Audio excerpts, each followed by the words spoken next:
গোপালের জন্য একবার এইভাবে কেক বানিয়ে দেখুন, গ্যারান্টি দিচ্ছি সববার জন্মাষ্টমীতে আপনারা এইভাবেই কেক বানাবেন। 1 লিটার দুধের মধ্যে একটু পাউডার দুধ মিক্স করে ভালো করে জাল দিয়ে নিন। তারপর দুধটাকে ফাটানোর জন্য 2 চামচ লেবুর রস অ্যাড করে দেবেন। 10 মিনিট দুধটাকে চাপা দিয়ে রাখার পর দুধটা ফেটে এই যে ছানা বেরিয়ে যাবে। এবার পেনটাতে একটু ঘি মেখে রেখে দিন। ঘি মেখে রাখলে স্মেলটা অনেক ভালো আসবে। এবার এটাকে ছাঁকনিতে ছেঁকে নিন। তো চলুন এবার কেক বানানোর জন্য ছানাটাকে ভালো করে মেখে বেকিং সোডা, বেকিং পাউডার, চিনি, ড্রাই ফ্রুটস, ঘি আর দুধ এই সবগুলো উপকরণ দিয়ে ভালো করে মেখে নিন। যত ভালো করে মাখবেন কেকটা ততই সফট হবে। এবার এটাকে 10 মিনিটের জন্য ফ্রিজে রেখে দিন।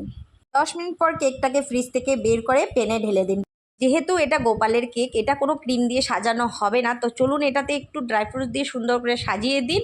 সাজানোর পর এটাকে 45 মিনিটের জন্য কম স্টিমে বসিয়ে দিন। দেখতেও সুন্দর, খেতেও সুন্দর।